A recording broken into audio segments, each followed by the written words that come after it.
O que todo professor deveria saber sobre dislexia? A dislexia é um transtorno neurobiológico que causa um funcionamento diferente de algumas funções cerebrais, proporcionando, por um lado, uma criatividade aguçada e uma visão ampla de problemas e situações, e, por outro lado, trazendo uma maior dificuldade na aquisição da leitura e da escrita. Os professores precisam saber também que cerca de 10 a 15% da população é disléxica, sendo que das crianças com dificuldades de aprendizado, elas são 80%. Intervenção. Quanto mais cedo é identificada a dislexia, mais cedo são realizadas as intervenções e a criança pode superar a barreira da alfabetização com menor sofrimento. As intervenções estão normalmente relacionadas ao trabalho com fonemas, ajudando a criança a ganhar consciência fonológica e poder relacionar fonemas com a grafia correta das palavras. Além desta intervenção, a arte também pode ajudar muito, tornando as letras mais palpáveis. Por exemplo, fazer as letras do alfabeto em argila ou trabalhar o reconhecimento das letras utilizando-se de um alfabeto em madeira podem ser muito produtivos. Exposição. O professor não deve de modo algum expor o aluno naquilo em que ele não está habilitado a fazer. Um aluno com dislexia não deve ser chamado para leitura em voz alta na frente do grupo, ou, por exemplo, seu texto não deve ser mostrado ao grupo em correções ortográficas ou de formatação. Não é doença. A dislexia não é uma doença.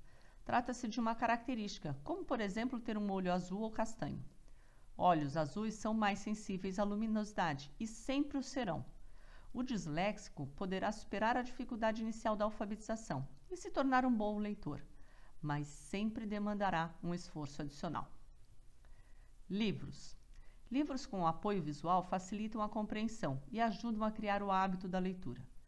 Hoje em dia já temos disponíveis diversos textos clássicos e outros atuais de extrema qualidade em quadrinhos. Este formato é o preferido dos disléxicos. Fonte, as letras. Use sempre fontes que são mais amigáveis, como a Comic Sans, a Sasson ou a Arial.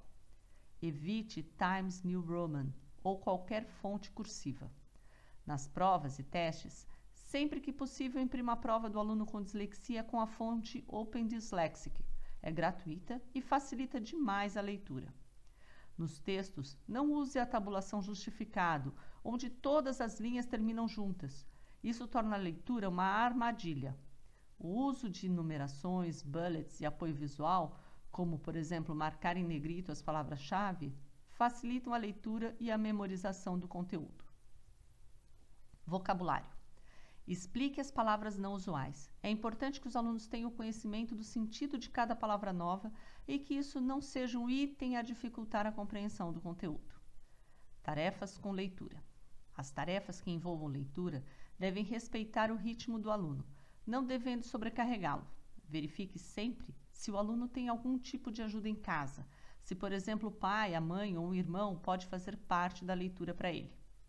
Apresentação do conteúdo. Evite colocar muita informação em uma única tela de PowerPoint, evitando que o aluno se preocupe em copiar uma quantidade muito grande de informação. O apoio visual é muito importante.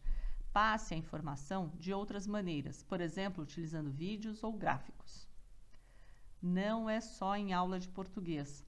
A dificuldade de leitura e escrita afeta o aprendizado em todas as matérias e, portanto, todos os professores devem conhecer as características da dislexia e não somente aqueles que dão aula de língua portuguesa. Disgrafia, descalculia, déficit de atenção, dispraxia, funções executivas.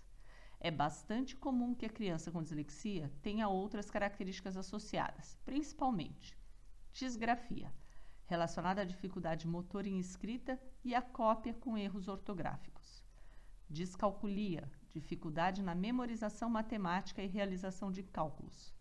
O déficit de atenção, dificuldade de foco e muita impulsividade.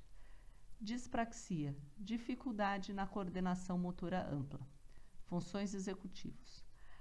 Aqui, o mais comum é a dificuldade de organização, senso de tempo e memória para as tarefas, etc.